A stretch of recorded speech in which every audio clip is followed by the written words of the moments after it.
Bismillah, chers élèves du baccalauréat, filière SVT et sciences physiques. Bienvenue. Dans cette vidéo, je vais vous présenter les conséquences de la dynamique des plaques. Qu'est-ce qu'une plaque?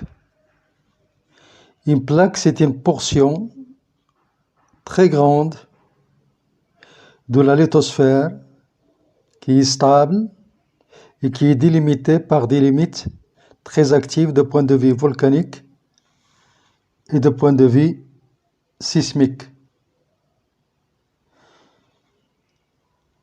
Voilà l'origine d'une plaque. C'est toujours un rift qui se produit au niveau des continents. Ce rift, par amincissement de la lithosphère continentale, va influencer la sténosphère qui va monter vers le haut et produire une fusion partielle. Cette fusion partielle va permettre l'émission continue du basalte et la formation de roches plutoniques type gabbro qui vont constituer ce qu'on appelle la croûte océanique. Cela permet donc l'élargissement des océans.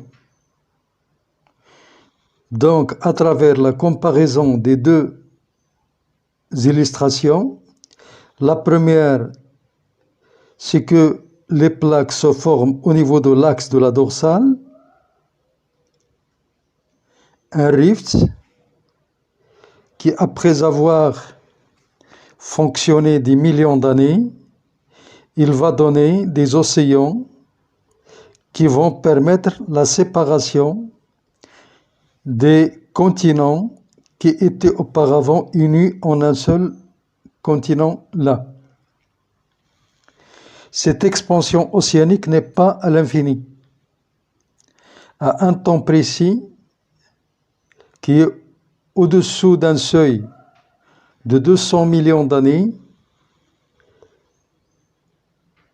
dans la plupart des cas, le plancher océanique formé va subir une disparition progressive au niveau des fosses océaniques.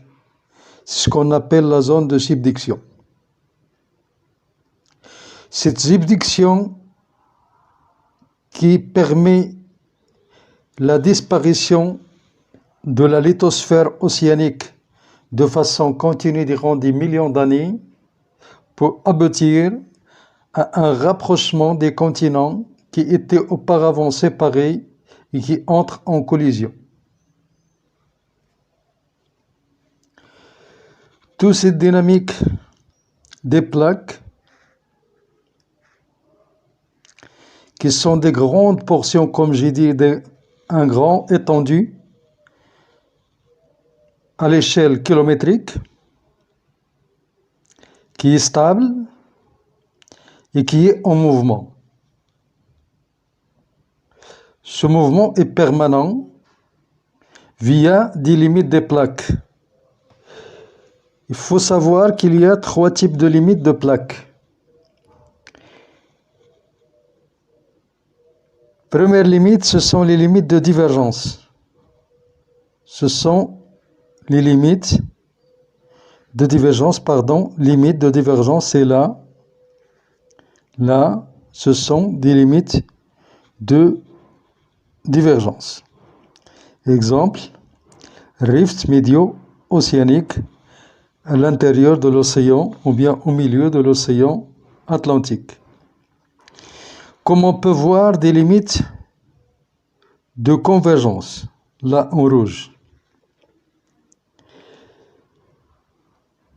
Limites de convergence, ce sont des limites compressives de rapprochement des continents et des plaques via des mouvements compressifs.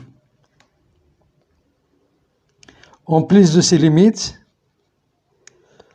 on a ce qu'on appelle les failles transformantes ou bien les limites de coulisse ou bien de coulissage.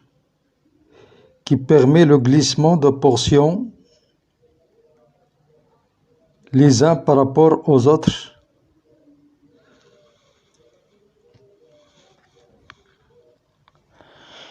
Donc, dans ces zones, il y a formation de la lithosphère océanique et expansion. Dans ces zones, il y a destruction de la lithosphère océanique qui participe à la disparition à long terme des océans. Dans ces zones-là, il y a un coulissage qui permet d'adapter le mouvement des plaques à la configuration sphérique de la Terre. Qu'est-ce que vous pouvez retenir? Notion de plaque tectonique ou bien plaque lithosphérique. Définition d'une plaque. Une plaque, c'est une grande portion de la lithosphère qui est rigide, délimitée par des frontières étroites, ayant une activité sismique, une activité volcanique importante. C'est le cas du rift médio-océanique qui permet l'émission continue des volcans basaltiques, ainsi que l'activité sismique et volcanique qui se produit au niveau des zones de subduction. Donc les plaques lithosphériques se déplacent les unes par rapport aux autres sur une asténosphère qui est plastique. On doit savoir que le haut de l'asténosphère, je vais l'expliquer, c'est comme une sorte de glissoire sur laquelle se déplace le bloc lithosphérique rigide qui constitue les plaques.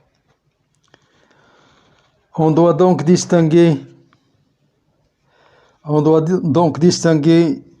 la différence entre les trois limites des plaques, limite de divergence, où il y a élargissement et expansion océanique à cause de l'émission continue du basalte, qui constitue la partie supérieure du plancher océanique, caractérisé par ce qu'on appelle les basaltes en coussin. Pourquoi les basaltes en coussin? Parce que le refroidissement d'un magma de température très haute, de l'ordre de 1200 degrés, qui va subir un refroidissement par l'eau, qui aura pour conséquence la formation de grandes boules de basalte qu'on appelle basalte en coussin. Et c'est caractéristique d'un milieu aquatique et d'un milieu océanique, d'un refroidissement au niveau d'un milieu océanique. Pour l'autre limite, cette fois-ci, c'est la limite de convergence. Limite de convergence ou la lithosphère océanique ancienne qui est plus dense, plonge dans l'asténosphère. On dit qu'il est subduite. Vu les forces compressives de ces frontières, il y a fermeture progressive et finit par la disparition des océans anciens. Comme exemple, le Tétis. C'est un ancien océan qui aurait disparu via le phénomène de subduction. Ce phénomène de disparition est accompagné de déformation de la croûte continentale donnant naissance à des chaînes de subduction. Exemple, le cas des Andes. Puis, après la fermeture océanique complète des continents, ou bien les continents entrent en collision. Après disparition totale de l'océan, les continents entrent en collision et là, on parle de la formation des chaînes formation des chaînes, cette fois-ci, de collision. Exemple, chaîne des Alpes et la chaîne de l'Himalaya. Le troisième type de limite, ce sont les limites coulissantes, qu'on appelle aussi les failles transformantes. C'est une limite où il n'y a ni subduction ni création de la lithosphère. C'est-à-dire il n'y a ni émission de basalte comme le cas de la ou bien des rifts médio-océaniques. Il n'y a même pas disparition de la croûte océanique comme le cas de la zone de subduction. Mais il y a tout simplement un glissement des deux blocs les uns par rapport aux autres pour adapter le mouvement des plaques sur un globe qui est sphérique. Je peux illustrer le rôle de la limite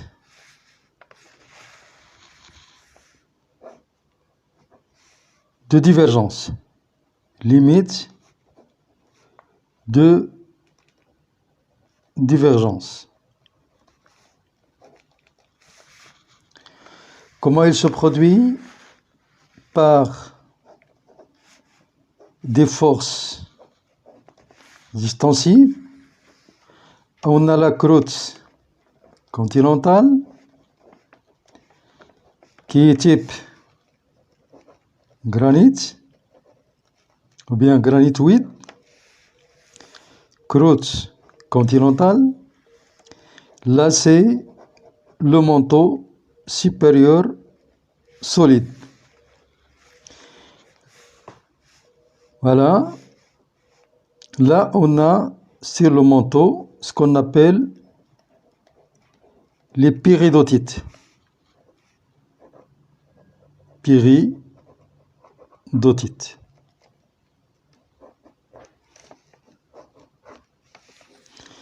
Là, c'est la lithosphère continentale.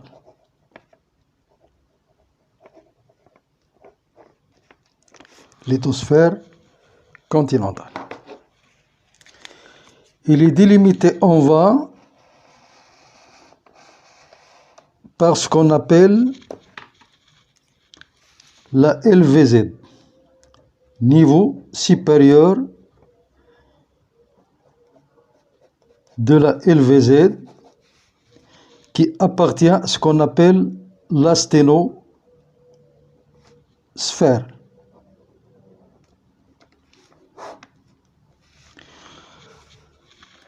Le haut de la LVZ, il coïncide avec le 1300 degrés C. Isotherme 1300 degrés C.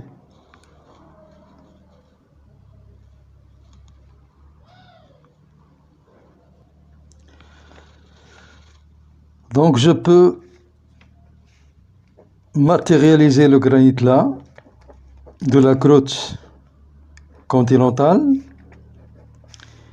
Là, c'est les péridotites du manteau supérieur solide. Après expansion des forces distensives, entre parenthèses par les mouvements de convection qui sont ces mouvements de convection, je peux les représenter comme ça,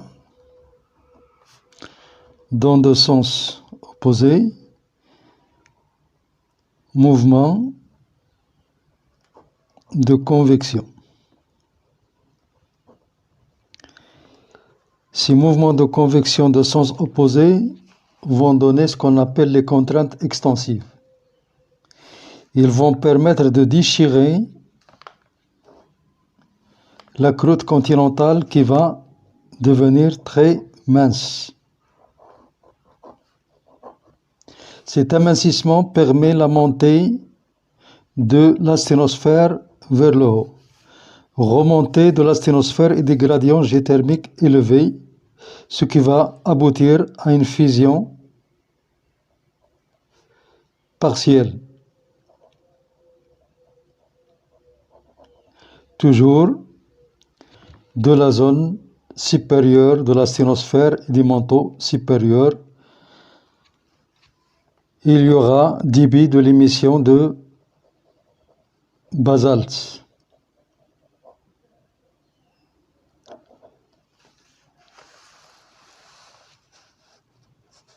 Avec le temps, ce basalte va provoquer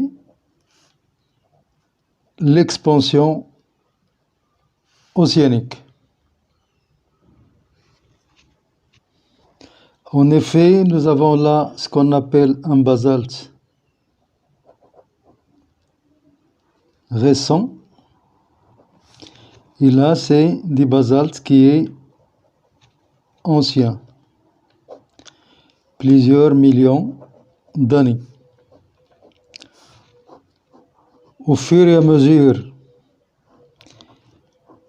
qu'il y ait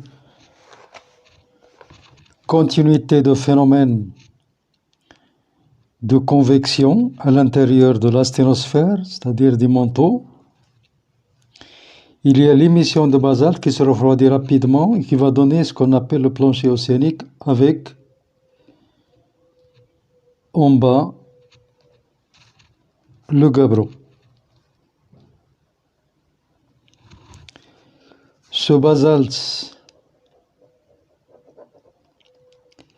plus gabbro forme ce qu'on appelle la croûte océanique.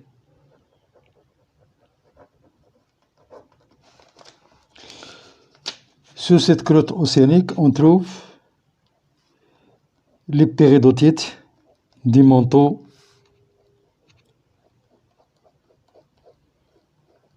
supérieur solide. Donc là, c'est toujours le manteau supérieur solide. Et là, c'est les granites, c'est-à-dire la croûte continentale. Croûte continentale. Et là, comme j'ai dit, c'est basalte plus gabbro qui constitue ce qu'on appelle la croûte océanique. Croûte océanique plus péridotite, cette fois-ci, vont donner la lithosphère océanique. Là, c'est la lithosphère océanique, il groupe la croûte avec le manteau supérieur solide. Et là, toujours, c'est le niveau supérieur de la LVZ. Et ça, c'est l'asténosphère. Donc, les plaques se forment et s'écartent dans l'axe de la dorsale. Lorsqu'il y a formation d'un océan et son expansion, avec l'apparition d'un étirement et d'un rift médio-océanique, il y a apparition d'une nouvelle plaque qui contient une portion océanique et une portion continentale. Je peux mentionner là l'existence de sédiments.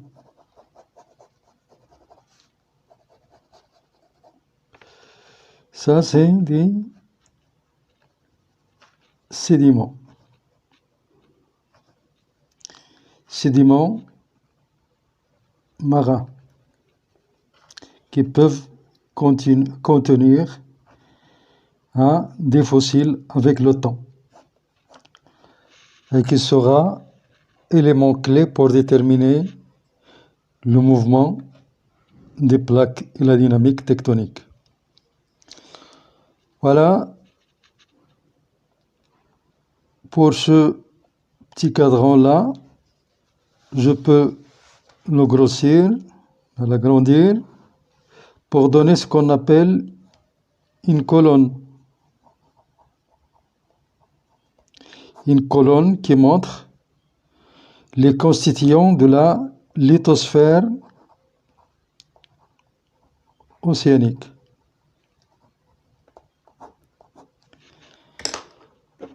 Là, c'est le Moho. C'est aux alentours. Le Moho là, c'est une discontinuité qui sépare la croûte des manteaux supérieurs solides. Voilà, là, c'est la croûte océanique. Et là, c'est les constituants des manteaux supérieurs solides. Là, c'est les péridotites. Et là, c'est les gabbros. Là, ce sont des filons.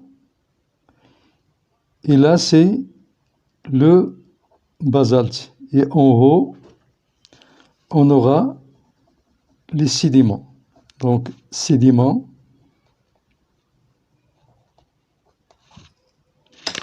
Là, c'est des basaltes en coussin.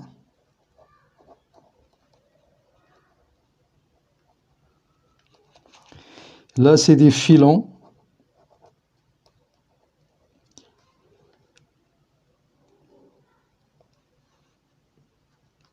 Intermédiaires entre basalte et gabbro.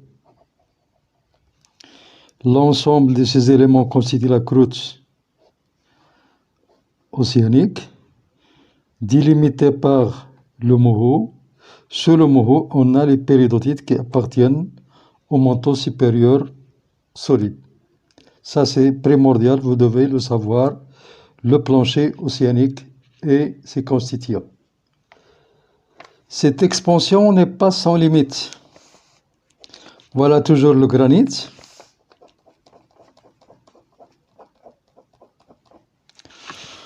Dans des zones où il y a des phénomènes, cette fois-ci, compressifs, on a toujours la lithosphère.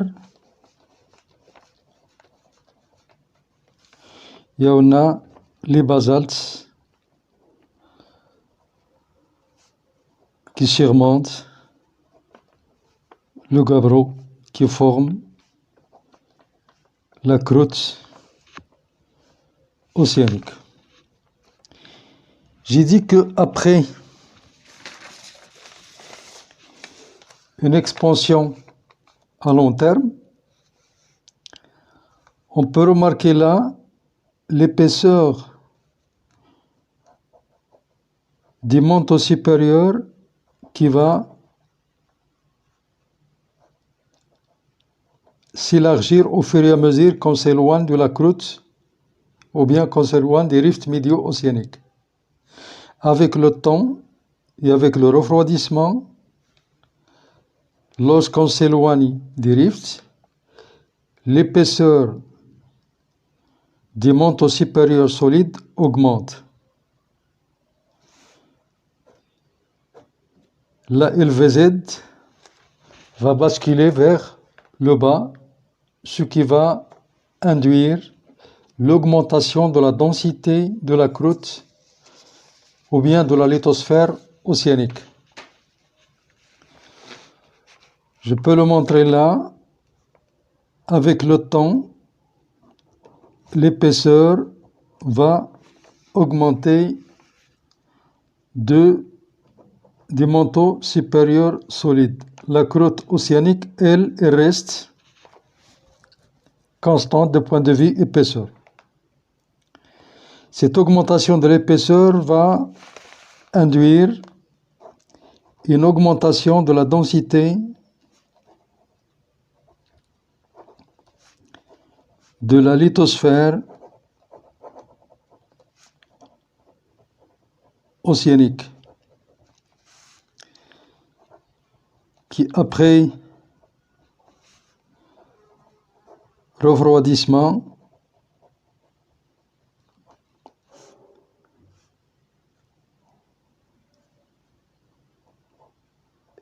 et rabattement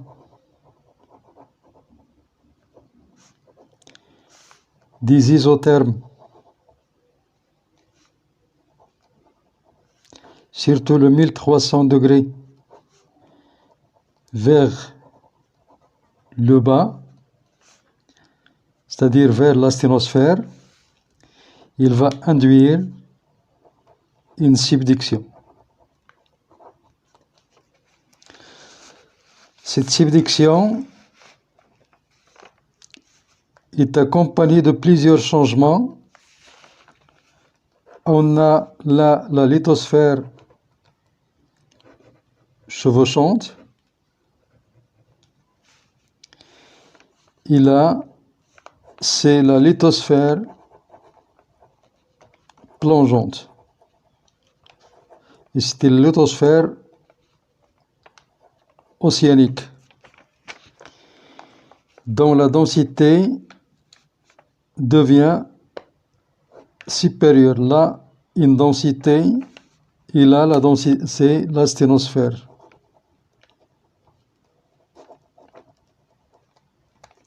L'asténosphère a une densité des alentours de 3,3. Et là, la densité, après un certain temps, devient supérieure un petit peu par rapport à 3,3. Il devient supérieur et il tend vers le plongement vers l'asténosphère. Oui, une petite rectification là, c'est la densité de 3,25. La densité asténosphérique. Et là, la densité devient supérieure, c'est aux alentours de 3,3. Donc là, les forces sont compressives, compression, rapprochement. Là, c'est une fosse. Au front de la zone où il y a lithosphère chevauchante, on aura ce qu'on appelle le prisme d'accrétion.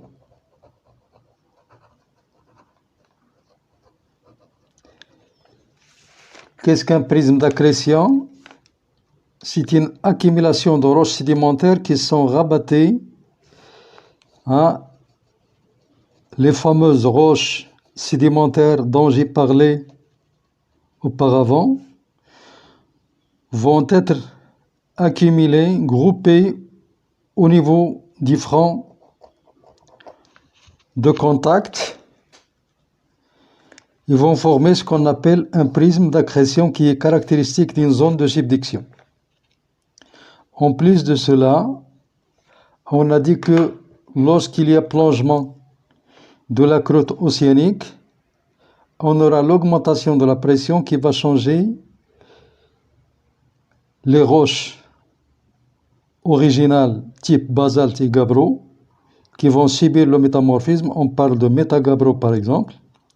Et on aura différentes faciès telles que le faciès, là, schiste vert,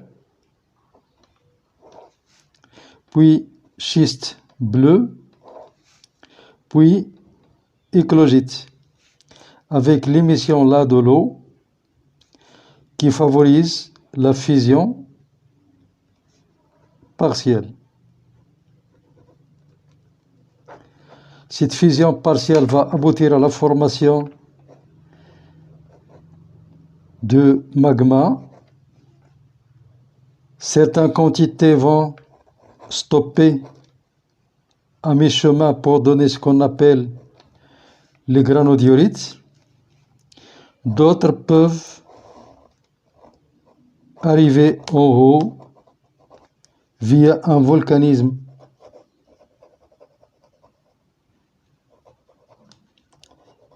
explosif qui donne ce qu'on appelle l'andésite de structure microlithique. Par contre, là, on aura les granitoïdes.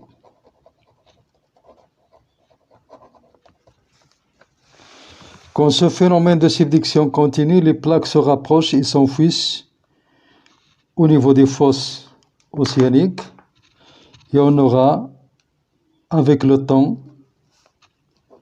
fermeture complète, c'est-à-dire disparition des océans.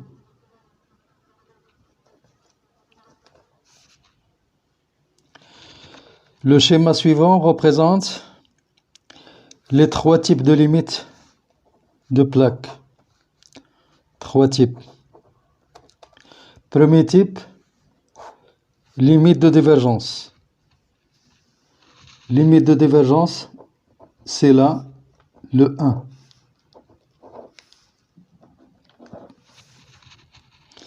Là où il y a l'émission continue de basalte et la formation des planchers océaniques.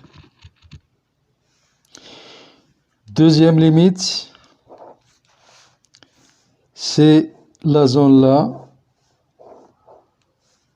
où il y a la fosse océanique qu'on nomme limite de convergence, le numéro 2. Avec là un plan incliné avec des foyers sismiques de plus en plus profondes au fur et à mesure que l'on va de la fosse vers le continent.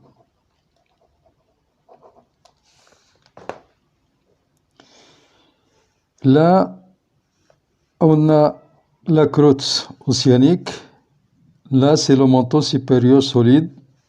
Et comme j'ai dit, son épaisseur, au fur et à mesure de l'éloignement, il va s'épaissir, ce qui implique, avec son vieillissement, sa densité va dépasser la densité de l'asténosphère.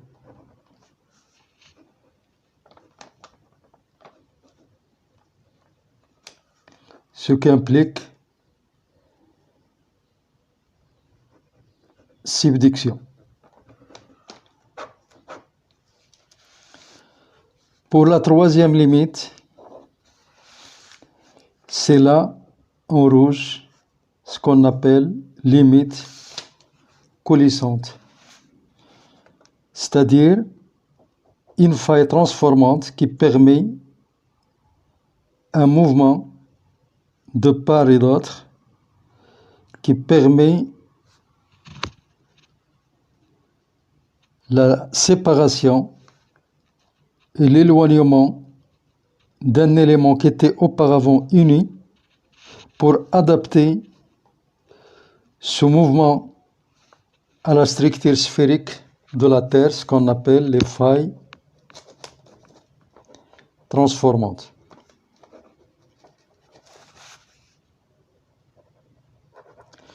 Au niveau de ces failles transformantes, comme j'ai dit, il n'y a ni ajout d'une croûte océanique ni disparition. Il y a tout simplement un glissement à des morceaux de plaques les uns par rapport aux autres. Après disparition totale de l'océan qui existait auparavant entre les deux continents, par le biais de subduction, les deux continents s'affrontent, on dit qu'il y a collision. Cette collision se poursuit par des forces compressives qui vont permettre des plissements, des chevauchements, des failles inverses, des charriages et des empilements de nappes de charriage, les unes sur les autres, qui vont donner un grand relief sur les chaînes de collision. Ce relief va induire l'approfondissement d'Imoho et l'apparition d'une racine cristal très profonde. Les témoins de l'existence de l'océan peuvent être cherchés sur les grands reliefs, surtout lorsqu'on trouve les ophiolites, qui sont des parties de l'océan ancien, de la lithosphère océanique, qui s'est fragmentée, charriée et coincée dans le domaine continental chevauchant. De même, les sédiments peuvent contenir des fossiles marins, surtout lorsqu'on trouve ce qu'on appelle les roches radiolarites, qui contiennent des radiolaires, ou bien qui contiennent des fossiles qui appartenaient aux radiolaires. Là, on peut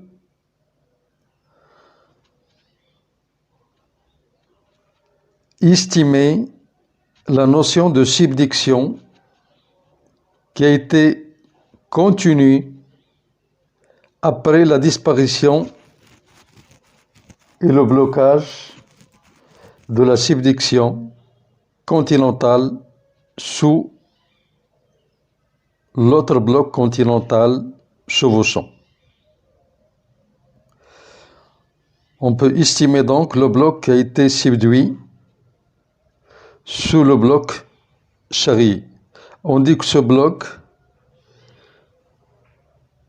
est alloctone, c'est-à-dire un voyageur, alors que celui-là, il est sédentaire, il est sur place, il est chevauché, on dit qu'il est autochtone. Là, le granodiorite, on dirait qu'il provient des phénomènes de subduction qui existaient auparavant. Ces autres granodiorites peuvent résulter des phénomènes de l'augmentation de la pression et de la température, des morceaux qui est subduit en profondeur et qui est continental. Avec l'augmentation de la pression et de la température, il peut y avoir métamorphisme thermodynamique, c'est-à-dire où il y a l'enjeu de la température et de la pression en même temps. Contrairement au métamorphisme de subduction où le phénomène dominant, c'est la pression, il s'agit donc de métamorphisme dynamique. Par contre, là, c'est un métamorphisme thermodynamique où il y a augmentation de la pression avec la profondeur et en même temps augmentation de la température. Quelques définitions à retenir. Chevauchement, c'est un mouvement tectonique qui permet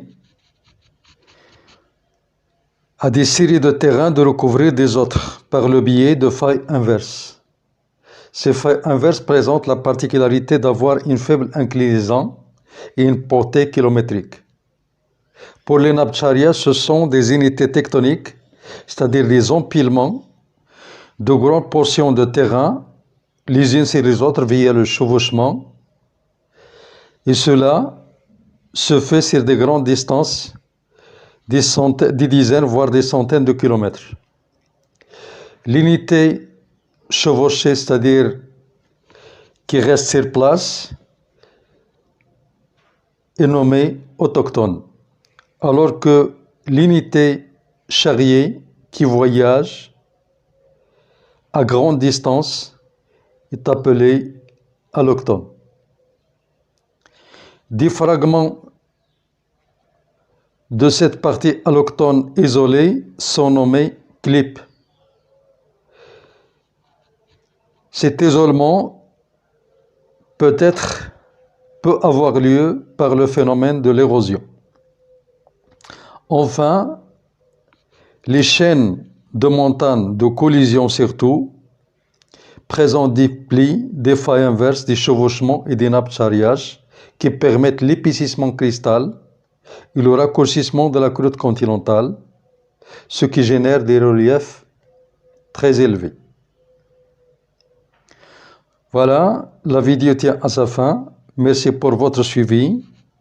J'attends toujours vos commentaires. Abonnez pour recevoir plus de vidéos qui sera très utile pour votre baccalauréat et à la prochaine.